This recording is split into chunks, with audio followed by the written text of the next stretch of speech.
சுமார் ஒரு 20 வயசு நபர், அவருக்கு சொந்த ஊர் ஒடிசா. அவர் தமிழ்நாடுக்கு வந்திருக்காரு. அவர் இங்கே அரவுண்ட் ஒரு 2 months இங்கே இருந்திருக்காரு. அப்போது சென்னையிலேருந்து திருத்தணி போகிற ட்ரெயினில் ட்ராவல் பண்ணுறாரு. ட்ராவல் பண்ணும்போது இந்த 4 பசங்க சுமார் 17 வயசு, 2 பேரை திருத்தணி, 2 பேரை அரக்கணும், அவங்களும் இதே ட்ரெயினில் ட்ராவல் பண்ணுறாங்க. ஃபஸ்ட்டு 2 சைடில் ட்ரெயினுக்குள்ளே இந்த 4 பேர் இவருக்கு அட்டாக் பண்ணுறாங்க. அப்புறம் திருத்தணி ட்ரெயின் வந்த பிறகு கட்டாயப்படுத்தி அவருக்கு இறக்கி விட்டு அந்த ஒடிசா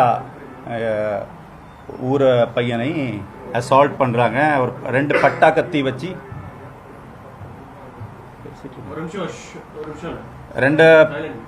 ரெண்டு பட்டா கத்தி வச்சு அடிக்கிறாங்க. அந்த அடிக்கும் போதே ஒரு வீடியோ ரெக்கார்ட் பண்ணுறாங்க. அந்த வீடியோ ரெக்கார்ட் பண்ணிவிட்டு அப்லோட் பண்ணி சோஷியல் மீடியாவில் போடுறாங்க. இது தான் இந்த கேஸுடைய, உங்களுக்கு ஏற்கனவே தெரிஞ்சிருக்கும், இது தான் இந்த கேஸுடைய சம்மரி. இதுதான் நடந்திருக்குது. இதுதான் கேஸுடைய பேசிக் டீட்டெயில்ஸ். முதற்கட்ட விசாரணை பொறுத்திருக்கும். இந்த நபர், பாதிக்கப்பட்ட நபர் இங்கே ஒன்றும் ஒரு டெம்பரரியாக வேலை பார்க்குறதுக்காகவோ இல்லை கெஸ்ட் ஒர்க்கருக்காக இல்லை, அவரோட வீட்டிலேருந்து இங்கே சும்மா வந்திருக்காரு. ஒரு 1.5 மாதமாக அவர் அப்போ ட்ரெயின்ஸில் டிஃப்ரெண்ட் சிட்டிஸ் ஆஃப் தமிழ்நாட்டில் ட்ராவல் பண்ணுறாரு. அரக்கோணம் போகிறாரு, அந்த பக்கம் திருத்தணி போகிறாரு, சென்னை, இந்த லேனில் மெயினாக ட்ராவல் பண்ணுறாரு. இந்த சம்பவம் நடந்த உடனே அந்த பாதிக்கப்பட்ட நபருக்கு நம்ம தமிழ்நாடு போலீஸ் பொறுத்திருக்கும் இம்மிடியேட் ட்ரீட்மெண்ட் ப்ரொவைட் பண்ணியிருக்காங்க.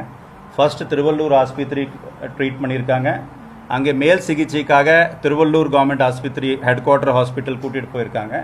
அங்கே கூட இன்னும் கொஞ்சம் ட்ரீட்மெண்ட் பெட்டராக இருக்குன்னு சொல்லி ராஜீவ்காந்தி, உங்களுக்கு தெரியும், ராஜீவ்காந்தி ஹாஸ்பிட்டல் சென்னையில் அட்மிட் பண்ணியிருக்காங்க. போலீஸ் நடவடிக்கை பொறுத்திருக்கும். இம்மீடியட்லி அந்த நபர் கொடுத்த கம்ப்ளைண்ட்டில் இம்மீடியட்லி வழக்கு பதிவு பண்ணியிருக்கோம். பழைய ஐபிசியில் உங்களுக்கு எல்லாரும் தெரியும், கொலை முயற்சினா 307 சொல்லுவாங்க ஐபிசியில்.